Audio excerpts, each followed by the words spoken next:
morning, all of you. My name is Piyush Patil, and I am alongside my two favorite speakers who will be in this session with me. And we are going to deal with some very interesting topics that are trending nowadays. And as this is a kind of a effective communication session, and it started with a bit of hiccups, and that is ironic, but still, let us start with the session. So, instead of me briefing about the speakers, because it's an effective communication panel discussion, let me invite my speakers, and then they will tell you about how they went started this journey and how where they are right now. So, let's start with Satyam. If you can tell about how you land up here, how you heard about Rice World Summit, and what you're doing nowadays. Sure, perfect. Thank you so much, Piyush. Good to see you, Avni. And very excited to address the audience here at Rice. So, as introduced by Piyush, I am Satyam Khandelwal. I am basically a management professional turned consultant turned career coach. So, post my management education from IMT Ghaziabad in 2012, I joined a leading FMCG company in the country. I was there in corporates for 3.5 years after that, working around brand management, consumer behavior, digital campaigns, etc. Post 2015, I started my edtech consultancy, which was mainly around employability enhancement, career readiness for graduates as well as working professionals. I did work a lot with you as well, Piyush, around that time. And then I partnered with some universities again around the same theme, employability, moving from Indian employability in the Indian context to employability in the global context. And for the last 3 years now, I am working with several edtechs plus my own coaching community again around career readiness, employability, and communication. Of course, with Avni here is a big part of that. As far as Rise is concerned, Piyush, you are my source of Rise. I'm so honored to be a part of the panel here. I was an attendee last time, and I think with Neha ma'am and you there, I got this opportunity to address the audience here. Great, great. So, welcome to the panel, Satyam, and it's been a Thank you. pleasure working with you. And today also we hope to have a very interesting discussion. Moving on to Avni, who has been our associate, and so I would like to invite Avni to please introduce herself. Hey guys, hi everyone. So I am Avni and I am a communication coach since the past 12 years now. But my journey has been pretty strange, I would say, because I started off being a software professional. So I'm a software engineer by my education. But soon I was moved into the consulting part of software development, and I worked with Wipro, I worked with BCG, and I worked with all these giant companies. But at the crux of everything, every dealing, every software development that was taking place was the fact that there's a channel that connects us all, and that's communication. And that is something I just grew passionate about because I realized only if your requirements are communicated in the perfect way between the customer and the team that's developing the software, only then the software would develop very well. So that's what brought me to this whole arena of communication. And slowly and steadily, I started researching more on what more can be done here. I did my certifications, I studied more, I just educated myself more on it. And yeah, that's what landed me up as a communication coach now. So what I do is I help people learn communication strategies, better their storytelling skills, and all these things that also come under executive leadership. So that's what I help people with. And as far as Rice Summit is concerned, I am so happy, so thrilled to be a part of it. And I'm so happy that I met Neha and Piyush, who are from Vats Creations, and they just brought me to this platform. And because I'm so passionate about communication, I was like, let me just go all guns blazing. So yeah, happy to be here. Great, great. Thanks, Avni. So, welcome to the panel, Avni, once again. So, as you have mentioned, so a little bit about myself also. My name is Piyush Patel, and I am based in Pune, India. I'm working as a business consultant. Like Avni mentioned, she was into software engineering and then consulting. So that is where my journey started. I was also working as an engineer, and then I went and did my MBA. And after that, I joined as business consultant. But the flair for the passion for educating and being on the more on the consulting end, where you are trying to build and change into lives of others, into lives of youth, or maybe on community level. That is where it brought me to this platform, courtesy Vats Creation and Neha Vatsalam ma'am, of course. So I'm also really excited to be a part of Rice World Summit. Last year I was a speaker, and this year would like to be more on the listening side, which is also very important part of effective communication. So I would like Right. you to bring in more perspective and you to speak more, and me being the part of the audience and just driving this conversation. So getting straight into the discussion, we would like to first bring on more points about how effective communication can impact global career growth. So I would like to chart out the discussion in this way, that first of all we would be discussing more about organizational point of view, because I was attending yesterday also the summits that has been happening, the panel discussions on organization level. So we have multiple organizations and multiple countries joining in, and we have people from around the globe putting in their perspectives. So now when we talk about impacting global career growth, because that is one point, and especially in India, where the youth is really excited to know how I can be the next best thing, or how can I bring change into society. So let me invite Satyam first to bring in his perspective about impacting communication on the global career growth. Please, Satyam. Sure, Piyush. Thank you so much. So, I mean, I can just keep going on and on. So, all our strategies as career growth coaches, um, the tips and tricks of networking, of profile building, of mindful upskilling. This is what I cover when I coach working professionals one to one, as well as through my edtech clients. All of these could result in anything concrete only when they are backed up by real effective communication strategies. So when a person, so I've seen in my career when I was a corporate employee, then when I was a consultant dealing with clients who were corporate employees, and now as a coach, guiding people who are corporate employees, I have seen a lot of people who are really, really talented, who have real amazing skill sets, amazing attitude, losing to those who have just above average talent, but they are really, really good in communication. They know who to communicate with, they know what to communicate, and they know exactly the right messaging as well, how to communicate. So, I mean, global is again big, big scale. Even to scale up fast in your corporate career while you are working for your own company within your own industry, creating a personal brand within your own organization or within your own industry, you need to have a strong backing of effective communication, very strong backing of effective communication. I'll give you an example here. A lot of people who are in my coaching system are like 10, 12, 15 years of work experience, officials, and they are here because they want to set their next appraisal cycle right. And Right. most of the coaching happens around how to communicate well with their managers who they are reporting to for the last 6 years, 7 years. That is important. So maybe it's taken for granted a lot of times, the effective communication thing, but that is the criticality, that is the importance. People who are there in the same job for the last 6, 7, 8 years, reporting to the same person, are finding it difficult to communicate their appraisal claim, communicate their promotion claim. And this is just one example. I mean, you can go beyond and say that today there is a requirement of every official, every professional to create a personal brand out of himself or herself, right? When I say personal brand, I mean it could be within the own organization, within your own department, or within your own industry, or within your own domain globally, right? For doing that, you must have that art. You must learn that art of communicating what you have and communicating what you could do, what you could bring to the table, right? This is the criticality of effective communication. Now, I think with Avni sitting there, I think it's much better that she goes into the tips and tricks of how it is done, because I'm also here to learn from her. Please, Thank you Avni. so much.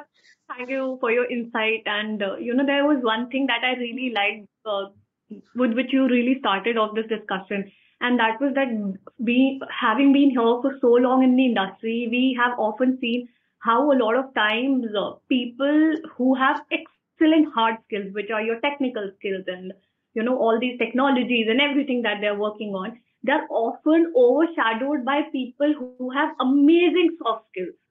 Because at the end of the day, see, what I tell my clients and the people that I work with is that even you will not eat food which is not presented well. So even when you're opening a gift, you would be so excited if the wrapper is amazing. Right.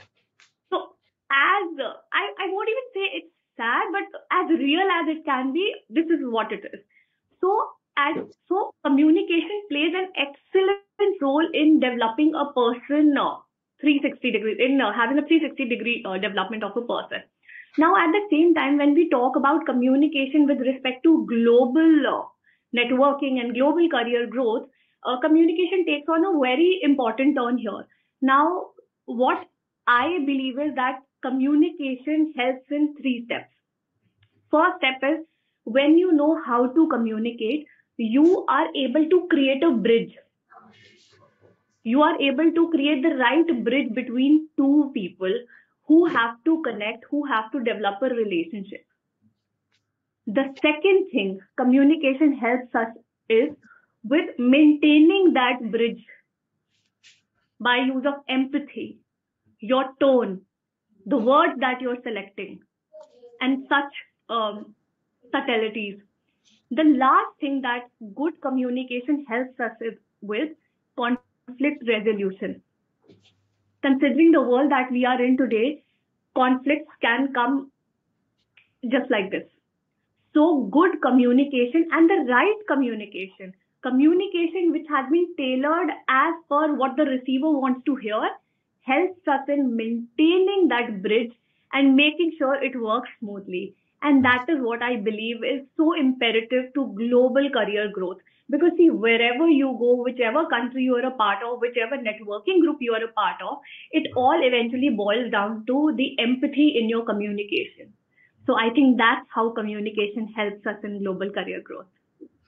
I think that's really a great point, bringing in the empathy part of it, because I'm just thinking about a discussion when I was in IIM, and there was a professor who was really interested in bringing the introverts out of their comfort zone, because that is one area, one section which they really want to convey something, but they don't have the right tools that is required to convey their information. And some of them, those people have really great ideas, and so this professor, he would constantly tell people that you should have at least five or six areas which you are absolutely sure about, as in there should be one art form which you really like, which you can talk about. There should be politics, and not the general politics, but the politics of the past, where you have really strong viewpoints, because if there is any discussion, you should be able to put at least some point of idea that you have in your head.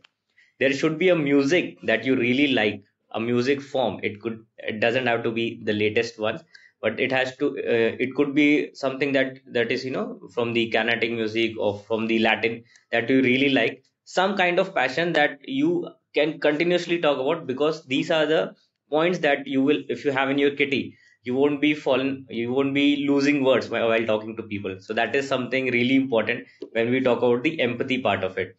Satyam, I remember we were talking about the people who are coming from diverse culture, and Yes. nowadays we are sitting, absolutely, we are sitting in one nation. But when we talk about people talking about the remote era, as in when we are sitting at different locations and trying to connect online, because even as part of Rice World Summit, we have participants from around the globe. So how do we leverage the networking skills online? How do we leverage the virtual networking skills? So that would be my next question to Satyam. Sure. Perfect. Perfect. I mean, very interesting question. Thanks for asking that, Piyush. Specifically in the last almost 2 to 3 years, given the nature of my projects, I've got chances of interacting with clients which are like UK based, US based. The crux being culturally very different from how we think, how we behave, and how we perceive things, how we perceive messaging, right? Their tonality, when they use certain words, right? What they mean and what is the background is totally different from how we feel and what we say, right? A lot of times, for example, one of my clients last year was Virtual Internships, which is a UK-based company. It's a 100% remote company, and it deals with people from across the world, maybe 50 plus countries, right? And now when we were having group meetings, then during presentations, reviews, etc. I mean, one thing that I've observed there, because if you need to sustain in an environment where there are people from different cultures communicating on common topics, common themes, everybody spend some time and some effort in understanding the other's perspective, the person who is speaking, right? They will straight away ask about the meanings and would not assume anything. There is no assumption whatsoever when it comes to cross cultural communication. Because if you assume, then you are assuming with a perspective of your own, which could be very different from the person who is actually communicating. So this one thing that I observed, which works really, really well, not observed, actually learned, and then learn through observation, that you must not presume anything when it comes to cross cultural communication. That is the crux of succeeding in remote world environment, especially with multiple countries, multiple cultures on the table. And then when you are actually implementing that as a practice, right, we relied a lot. So they rely a lot in terms of making communication as clear, as specific as possible, right? So instead of writing long mails, what they'll do is they will open the sheet, record a Loom video, and then take us through the sheet and send it before the video. Now, what it does, I'll tell you. When you're writing longer emails, the words, the sentence structures, the tonality, it all differs to, it all has different meanings to different people, right? Especially coming from different cultures. When you are speaking in front of the people, when you are watching a video, it's much easier. There are gestures involved. There is an additional layer of tonality involved, right? So Right. they will ensure that they are more and more present in audio, visual, format with the people, even if not applicable live. Otherwise, this is the kind of effort they made. Now, what I want to make as a point here is there is effort required. When you are dealing with a cross-cultural team, you cannot assume that they would understand. You cannot just assume that your point of communication, you are doing your job, so it's done. It's not like that. So if your team involved people from Vietnam, from India, from Brazil, they'll spend time learning the cultures of Vietnam, Brazil, so that they can communicate better. And if not better, they will not at least offend by saying something or by some gesture. They would not offend the other person, and vice versa. The other person will also do that. This is a part of their culture. And most of the global teams that are working really, really effectively remotely are actually spending time learning the culture as far as communication is concerned. What is perceived how, what tonality, what words, etc.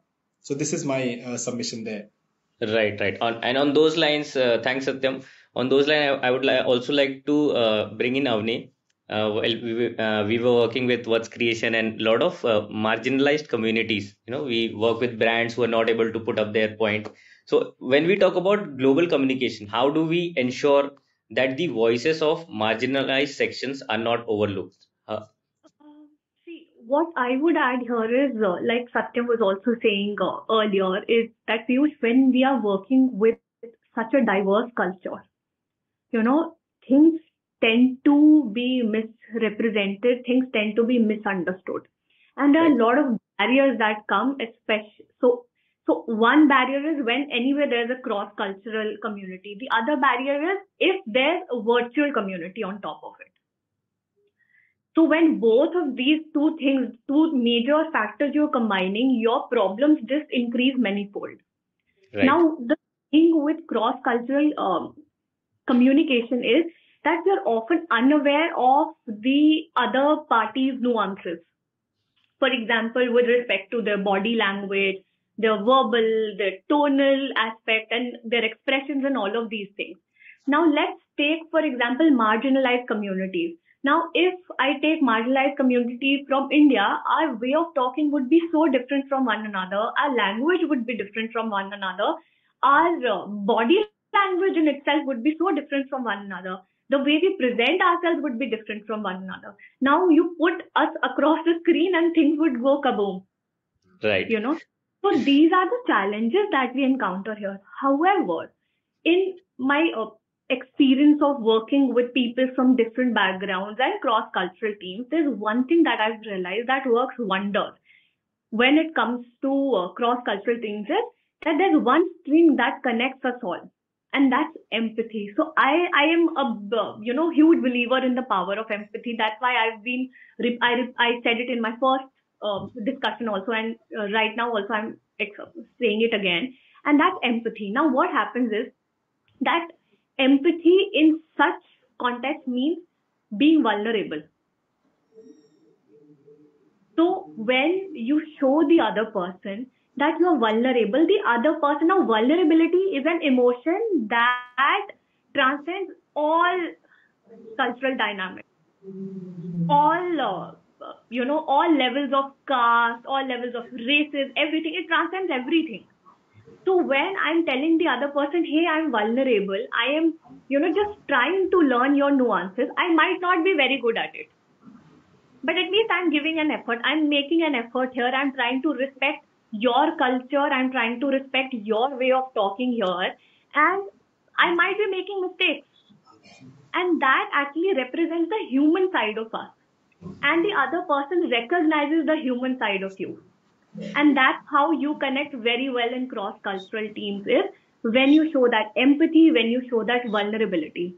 Now, at the same time, when you are so deeply connected to the emotion of vulnerability and empathy, your facial expressions, your smile, your body language starts reflecting the true nature of what you're trying to say. Exactly. And there's a big model of communication which is known as the Albert Mehrabian model of communication, wherein it's been proven that your words actually hold really less meaning as compared to your tone of voice, your other vocal characteristics, and your body language.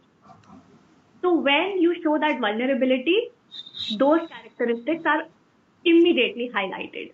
Now, I'll just take one example here. So, this one trick that I learned on my recent trip to Vietnam, I was there in December, and it's such a different culture there. Their expressions are different, their food is so different, their language is completely different, and the way they carry out their daily life is so different. But whenever they greet each other, they say "Xin Chao." Mhm. Now, I might be ruining the pronunciation here. I'm telling it right away. But at the same time, what I did was after 2 days being there, I started, whenever I was boarding my cab, I used to say "Xin Chao" with a bow and a smile. And immediately there would be a smile on the other person's face. And that's such a great icebreaker here.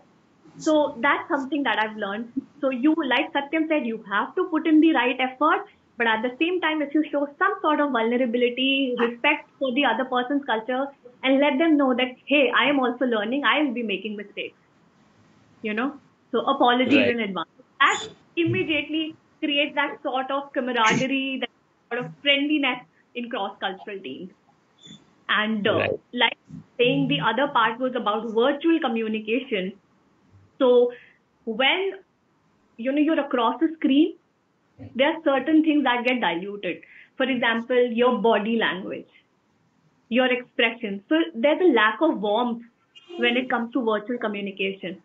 At the same time, there are a lot of distractions also, Mm. because when you are in presence of somebody else, you are completely engulfed by their presence. But when I am across a screen, now even today for that matter, we all are sitting across a screen. I am seeing the garden at the back. There's something else Right. happening. There's a doorbell that's ringing here. So Right. all these distractions are there. So what I would want is that if I am speaking or if I'm listening, I want the whole focus to be on speaker,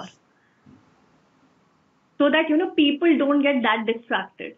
So yes, there are strategies there, and that we use in our virtual communication. I'll just quickly tell about three main strategies here.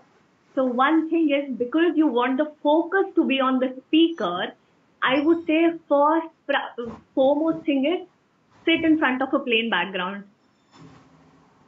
you know because or if you're not sitting in front of a plain background, for example, let's take Piyush, you are not sitting in front of a plain background. Your background still has that yellow color. but at the same time, you would want to be highlighted as a speaker. So I really like how you put on that black color coat on top. That really brings out, because black overshadows every other color. So the whole focus is on your face. So I am more focused towards your facial expression, even if I am in a virtual background. The second strategy here is, whenever you are speaking, eye contact is important, be it virtually, be it in person. How would you maintain that eye contact in a virtual environment? Is look at the camera, Right. especially while speaking. People feel as if you are talking to them. People feel that sort of connection even when an eye contact is through a camera. Third is, that's a very, that's a like a nice hack. Is whenever you're talking to people in a virtual setting, irrespective of the diverse cultures that they are in, word the action, word the feeling. What I mean here is, let's suppose if Satyam was telling me about a recent trip of his that he's went to, and he's just telling me, oh, how excited he was there, he was doing his parasailing and whatnot. And when I am talking to him, a simple thing as, I wish I was there, I'll just, do that parasailing with you.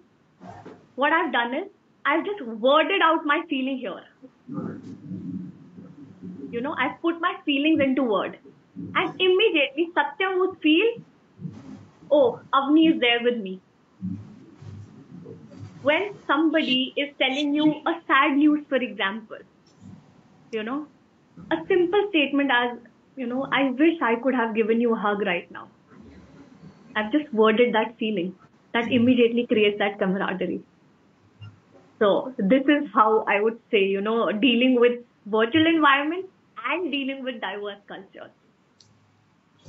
I think those are really interesting insights. And suddenly when you pointed that about the yellow background and the black blazer, even I got conscious. Okay, I should look at it. So thanks to my wife who picked up this blazer for me.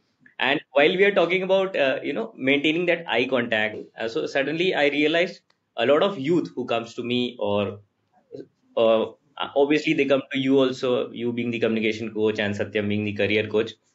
So when we talk about developing leaders, the real art of developing a leader is learning the art of communication. Right. So while speaking to those people who are on the ladder, on the bottom ladder, they are not able to communicate what they feel, how they want to put up their ideas. So my advice is generally like the first, if you are into storytelling, or if you are into essay writing, or if you are into public speaking. So the first story that you tell in your life would be the worst story of all. The first essay that you write would be the worst essay.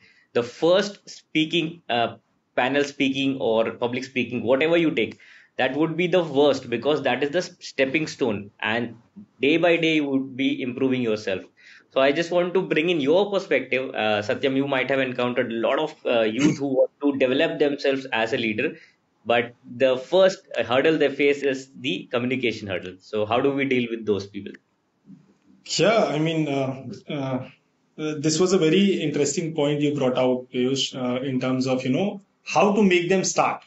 So whether we are directly, this is what this is the reason I'm fantasized by the concept of communication in the training is whether you are directly saying it's a communication training, or you are packaging it in terms of career growth or leadership training or executive training or outbound team, whatever you call it, it has the essence is always effective communication. The essence of almost 99% of training, unless it's a technical training, has communication as a major part of it. Now, especially the youth, right, graduates, for the last 6-7 years, I'm observing this. The first thing that I find is the restraint in their mind. Somehow they feel that people with good communication are naturally born with the talent. That's a mental hurdle that they have. That's what I have observed in most of them, especially tier 2, 3 towns people. Even in places like Delhi, Pune, Mumbai, I've seen people believing that, okay, there is a certain section of, people, certain section of graduates who are born, or maybe because of their family conditions, because how they were brought up, they are good, they will be good. We'll always have to compromise with, lack of those communication skills. The second constraint that I felt they have in their mind is somehow, I don't know why, they equate good communication with certain accents, fluency, how fast they speak, and then the English communication, of course, that is prevalent and, kind of branded that way by corporates and everybody else in our country. Somehow they have all those myths that to be good in communication, they have to be really a fast speaker or a fluent speaker or, with some accent maybe. So these are the constraints that I've observed that they have. Now, what I try to do first is that the one word that Avni spoke about, which is also as applicable as it is in the remote environment to the people, to the youth, to people who are starting to learn communication, is a vulnerability factor. When a trainer comes to them, right, and induce some openness in terms of something like, I was also there, right, and then where you are is a journey, is a step in the journey. It's not a destination. You're not yet categorized as someone who would be average in communication, as someone who cannot write communication as a strength in the strength column in his or her resume. They believe that, and that's why I'm bringing this up, that they would always be the candidate who would not write communication in the strength section of the resume. So telling them that you are in the process, you are in one of the steps, and I was also there, and there are so many people who are there. There are so many people who still cannot speak fluent English, are sitting in VP level positions, Piyush, I mean, GM level positions, director level positions. I bring out these examples first. That what you think of communication might not actually be the communication which is required in the industry, right? A lot of people think, for example, we talked about LinkedIn just in a recent communication, right? Networking on LinkedIn, there is an effective communication required. A lot of times people or students or graduates misread it as having a lot of connects or sending a lot of messages, or rather, if you're doing it face to face, speaking a lot.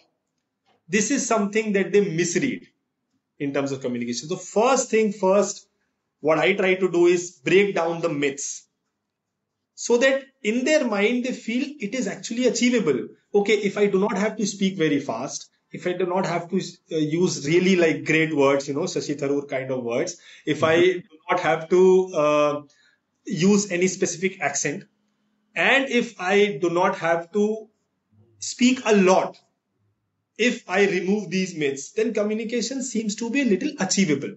Good communication, effective communication seems to be a little achievable. It's more about first expressing and then expressing it well, right? Whatever you want to say, expressing it well. And then all the concepts of, how you make some effort to understand the person in front, understand the audience first, whether it is one to many or it is one to one. I would definitely do some research about Piyush and Avni. In this case, I already know you guys, but when I go to panel discussion, when I go to speak in public, the first thing is I'll research about the audience so that I gain some idea about their perspective. Where are they coming from, right? Who are they? And then even after that, the first speaking gig or training gig or coaching gig would be about asking questions to understand them better and then reframing my communication that way. So this is what I would do when I deal with, especially the youth that you were speaking about. Yes, and before I bring in Avni for her perspective, I would really like to add here, and I would also like Avni to give a perspective on these lines, as in two topics that I want to touch upon. First is sports metaphor, and second is military metaphors. Why? Because in IT industry nowadays, earlier it used to be like let's sit in a meeting room and discuss something. Nowadays they want to call it something fancy. Sit in a Scrum framework. Let's sit in a war room. Let's sit in command center. So, do we need these jargons to prove that we have good communication skill? Is my question to Avni. Piyush, now that's an exciting question because when I started off my career, I was really fascinated by this word called brainstorm. Right. So, we are sitting. In fact, nowadays you see that a lot of companies, especially companies which still have their physical setup, they have named their meeting rooms as, like you said, war room or something, or the command center or whatnot. Now, what I feel is that situations like these, they tend to create a sense of doubt in the heart of people who are naturally not good communicators. Hmm. There are certain people, because of their upbringing or their nature, who have naturally evolved into being good communicators. But there are other people also who, because of their nature, they might just not feel like it, or because of their upbringing, they are not that amazing communicators. Now, what happens is, an environment which is already fantasizing the concept of military, war, command.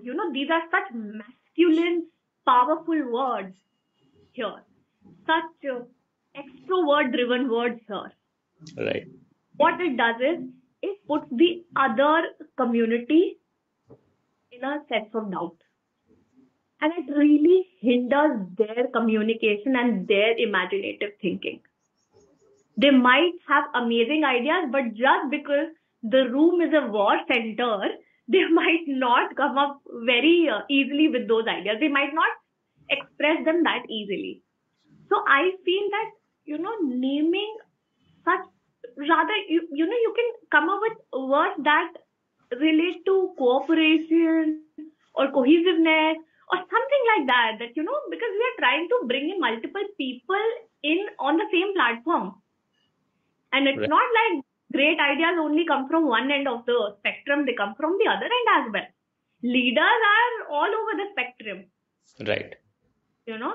So I feel such wordings really put the other people in a sense of unease.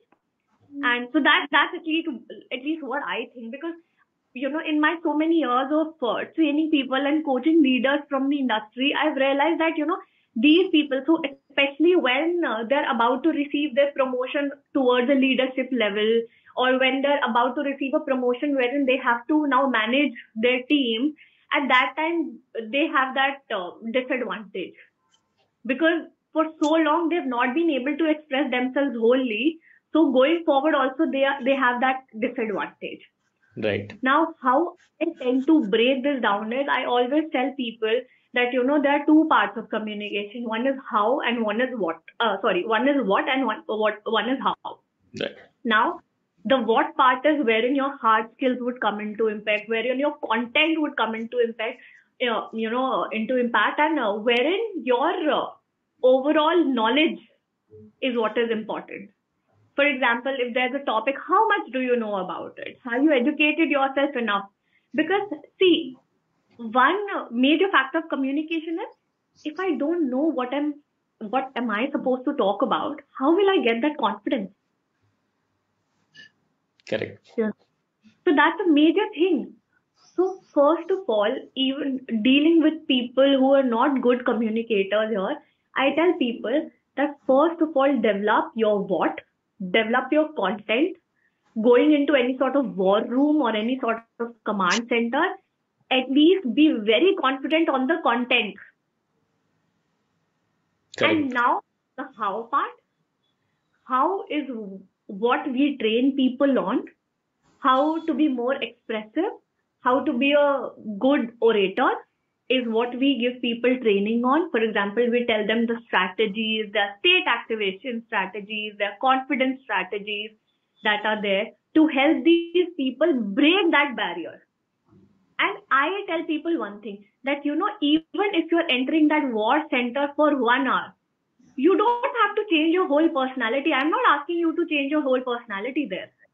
I am telling you that in your 24 hours, there's just 1 hour, and not even that whole 1 hour. There's just practically 10 minutes wherein you have to break through that shell, be a little more vulnerable, be a little more courageous, and deliver your what with the great how. Exactly. And when you tell people that, it's just 10 minutes, They're like, okay, for this 10 minutes, I have to be in a war setup. I'll do that. And that's Mm. people, what they do. Right, right, right. Really good point. And I really like the way, Avni, you take that one extra second of pause where everybody is kind of listening. To, oh, अब this is क्या the आने वाला है? okay. So I really like that pause. And on that note, I want to bring in another perspective, another important part of effective communication, that is listening. So I was reading a book, and there was a 911 call where a kid calls, and she asks because her mom has told that whenever you have any emergency, you dial this 911 number, it's there, you pick up the phone. So this really small kid, she dials 911, and the officer picks up, and she's like, hello, can you help me? So the officer is like, yes, please tell, what's your emergency? So the kid tells, I have a math emergency. I have to do subtraction. So for that kid, it is an emergency, and the officer is, because he's a good listener, he's attending to that kid very patiently. Had that been in a different scenario where we have number of calls coming in, we would not have expected that kind of a reply. Now Right. there's another call on 911, and there's a lady. She calls and she asks, I have an emergency. I have to order pizza. So for the officer, when the officer is doing really busy work, it is not an emergency. It is just ordering another pizza. But for that lady, this call is very crucial because she is in a setup where she has kind of robbers or kidnappers in her house, and she has to tell the officer, but not tell in such a way that they get to know that she's making a call to 911. So she's just ordering a pizza, and because of the on the spot thinking of that officer, he was able to decipher what she's trying to tell. So he goes up and asks, if there are more than two men, if they are armed, you tell me to ask pepperoni on your pizza. If they Yeah. are armed and if they are threatening you, if they have mishandled you, then you ask me to add a large pizza. So Wow. listening is really important when we talk about effective communication. So I would like to bring in your perspective of how do you talk about being an effective listener, Satyam. Sure. So again, before I give my like inputs on how this could be developed or what is my observation, I mean, so we actually did this research. Why did I do this research? I'll tell you. There is a set of we. This was for one of my clients. We did corporate trainings for at least 150, 160 managers who were supposed to be grown as leaders for multiple clients. And then we had their reporting managers write feedback about them before the training, right? And the one thing that they cited, their reporting managers cited among the managers, which could act as a constraint in them becoming a leader, was this one word, which all the corporates use. And this has come up too frequently to get ignored actually, which is active listening. So Yeah. they all said during appraisals and when you're growing to senior positions, this is something that is checked without fail. Are you a good listener and are you a good active listener? They call it active listening. I'm sure it means like, listening effectively, or it comes under the purview of listening so that you can respond and not react, right? Exactly. What Yeah. it, yeah, what it could actually involve is, because we got into breaking down the module and then interviewing the reporting managers on what did you actually mean when you say that these guys active listening could be a constraint, right? So most of them would actually mean whatever they said, it would actually mean that it's not like they do not listen. We are not saying that they keep on speaking and they do not listen. They always respond to the communication that comes to them with a preconceived notion. And this is what applies to your example as well. Suppose the police officer would have said, this is not a pizza center. Mm-hmm. A preconceived notion that somebody calls and says that it's an emergency, there is somebody in my home, then only it's a valid Right. call, is a preconceived notion, right? So a lot of people who are in managerial position, they would have developed, because there is a work experience of 5, 6, 8, 10 years in their Mm-hmm. kitty, they have already developed preconceived notions about if somebody says this, it would mean this. Right. XYZ, right? That is what the reporting managers wanted to break. And when I say reporting managers, these are CEO, CXOs level people who want to create the second line of leadership, right? They wanted that it might be that we are also not active listeners, but we want to develop active listeners who would become the first line of leaders going forward in our organizations, respective organizations. It would mean that if somebody is coming up and saying something, right, you are not taking it with any preconceived notions. This would actually also mean that you are asking more questions to clarify, right? For example, if you're coming to me and saying something without actually assuming even 1% of it, I'm asking questions. I'm more in doubt rather than in certainty. Right? Okay, this would mean this. Even a statement, it could mean multiple things, right? When it comes to corporates, when it comes to reporting, when it comes to numbers, qualitative analysis, one statement could mean multiple things. So if something is coming up in that communication, you be more in doubt till the time all of your questions are answered, and you can say with a certain level of surety, okay, this is the meaning of this. So we want them to ask more questions. We want them to listen. We want them to not have any preconceived notions. And we want them to respond with a better level of certainty that comes with questions, that come with deeper communication rather than with preconceived notions. So this is one observation that I had. And we actually deployed a lot of techniques for this. We actually deployed. So this was, this could be kind of an irony, funny irony, because at the end of that exercise, there was a lot of asking questions, a trait of asking questions that was to be developed for inducing active listening. Right? So the irony is, to induce active listening as a skill set, you had to develop that skill of asking questions, asking more questions before concluding anything. And why I got reminded of all this? Because your police officer behaved exactly the same way. In order to become an active listener, he asked more questions. He did not have any preconceived notions. So he cleared his doubts, and that's why maybe the situation turned out to be more congenial for both the parties. Correct. Right? That would be my input to this topic. Right. And also when we talk about different tools that are coming into market, especially about listening. So I have this example when twice I went to South Korea for World Camp, and there would be attendees from around the world, and they would be there because for a common motive of cross cultural collaboration. Now there's a speaker on stage, and he's speaking in Korean, and nobody in the audience understand.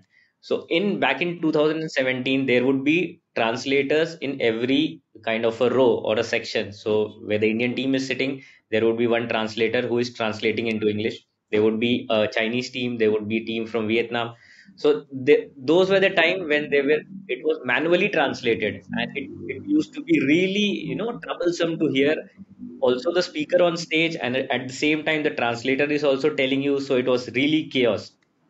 Last year when I went in 2022, we had a small kind of a AI headphones, so we could just plug in and it would real time translate, and I don't have to listen to the speaker's voice. I just would be able to listen the translated voice. So more and more AI tools are being used nowadays when we talk about developing communication, developing active listening. So Avni, have you in your communication coach journey, have you encountered people who are being threatened because of these AI tools, and they come up to you and tell me that AI is going to take my job? So how do you handle these kind of people? So, Piyush, in my communication journey, I'm a little old-fashioned that way because as much as AI has helped us, it is helping people create content, create, so many things and do make their jobs easier. But at the same time, in spite of repeated attempts, what I've noticed is that there's one element of humanness Hmm. that goes missing when it comes to AI. Right. And communication, especially in person communication, being such a human activity, such a bonding activity, an activity full of warmth, an activity full of feelings and expressions, you know, how will AI do that? Right. Even when, when the So nowadays, there's one thing that I was just, scrolling through. I believe some sort of social media news channel. I think I was on Snapchat. I was going through somebody's story, and it was a news channel's reporting of certain events. And nowadays, they have these AI reporters doing the full news briefing. And after a while I realized that somehow that spark was missing. What was it exactly? And then I realized it was a completely, it was a very human like voice, but it was devoid of any inflections, deflections, any expressions, any surprise, any anger, any sadness. It was devoid of all of that completely. Now, would you tell me that you would prefer to hear the AI generated voice rather than, let's suppose, hear a Shashi Tharoor speak, or hear a Palki speak, or hear even Barkha Dutt speak, or anybody of that stature speak? Hmm. Who would you prefer? Obviously, humans. Right? So, as much as AI is helping people, I still tell people that, there are certain aspects that AI might take a lot of time, or I don't even know if it would ever do that, to overcome our work. And that is the humanness that we bring to communication channels. Right. And it is simply, see, and why talk about even AI? Like, especially during COVID, I remember a lot of companies did mass layoffs. Hmm.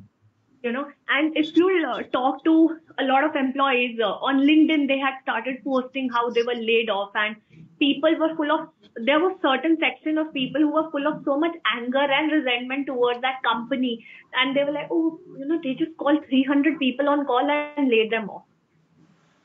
There are people who say they just sent us an email that please, put down your paper or whatever XYZ thing. Hmm. But at the same time, there was certain section of people who were like, see, I understand why the company did that. And it's okay. It was difficult for them as well. What differentiated the two sects? The differentiating factor was herein the communication was through email. It was a very indirect way of communication.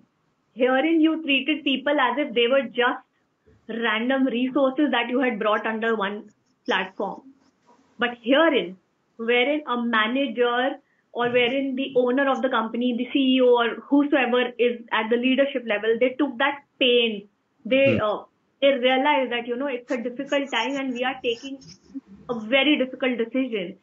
These people were way more satisfied with that decision, however hurtful it might have been. Right. So certain aspects wherein I truly believe your AI fails, and that aspect is of that humanness, that empathy, these emotions, and that warmth. Right. Thanks, Avni, for that insight. You call yourself old-fashioned, but you have Snapchat. I don't have Snapchat. But anyways, so it was really good insights that you brought in. And since we are into last 2 minutes, I would really, thank both of you, and also like to hear some kind of concluding remark when we talk about bringing people together. As you were speaking about, human touch, that human warmth. This discussion could have easily been an AI-led discussion, but we have people here. We have people talking and understanding emotions, bringing out the points of empathy, active listening, and whatnot. This Yeah, is not possible when we talk about bots, and that is where people come in. So right. before I conclude, I would really like to hear your concluding remarks and how did you feel? Because we have already worked as part of panels with the Vats Creation, who have been there in brand building and community building. So, Satyam, just 1 minute of wrap up. How did you feel Sure. about this session? And yeah, This was great. This was undoubtedly great. I mean, great insights from Avni, great learnings, great coordination, plus a lot of insights from Piyush you as well. I was not expecting that, but you brought in, and that's great. I would just go one step further with what Avni said.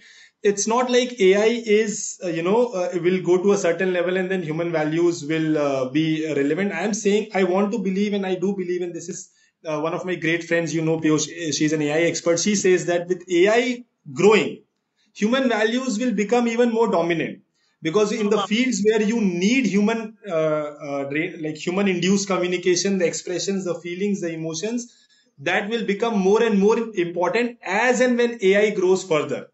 because Right. there will be clear bifurcation. Everything else it can take over. It cannot take over human expressions, human emotions, and all everything that what Avni said, humans bring on the table while they are communicating, and whatever they are bringing on the table, it is all related to communications here. So this is the high time when everybody, whatever positions they are in, has to build that art of expressing rightly.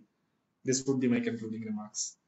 Thanks, Yes. Satyam. Avni, and before I bring in Avni, thanks to Neha ma'am and Deepak, who have been a wonderful coordinator for this session. And rightly mentioned, Satyam, nowadays we are talking that how valuable is that human emotion. Earlier, there were no discussions about it was like inbuilt, it was understood. Yeah, we have emotions, we understand. But now we understand, we talk about it that even if AI is coming, it is more important. We need to have that human touch. So, Avni, your concluding remarks, please. See, I would say that, every aspect, communication is there in every aspect of your personal and professional life. You want to have better relationships personally, start communicating more and start communicating openly with your feelings. And learn communication models if you're not somebody who's not a very easy communicator. Learn those tricks and those techniques because you want to preserve that relationship, right? So you need to develop those communication abilities personally also. On a professional level, I would say when people talk about communication, they always think of somebody who's an extroverted person out there. But please, it's my humble request to people who are introverts, who prefer to be on the quieter side of things, that don't think that just because somebody else is speaking too much, you are any less formidable. They might be speaking too much, but that is not a measure of how good a communicator they are. You might be speaking less, but you might be speaking to the point and you might be a better communicator. So I would say, just like I said about the war room thing, that it's not 24 hours that you have to just keep on blabbering, or turn your personality into being an extroverted person. It's just that practically 10 minutes of those 24 hours wherein you have to channel your communication abilities and deliver a crisp communication information to the Right. people. So that's what I want to tell people, that just don't be afraid of being vulnerable. People love vulnerable people. People love vulnerable leaders also for that matter. Right, So right. yeah, Absolutely. Thanks a lot, Avni. Thanks for those words. And thanks, Satyam, for being part of this. And big thanks to Deepak and Neha ma'am once again. And let's hope to attend a lot of workshops as part of Rice World Summit. And let's ensure that we meet again in 2025 when this Rice World Summit happens. Right? hoping so. 100%. Okay. Thanks a lot. Take care. Thank Bye you. Bye bye. bye. Bye.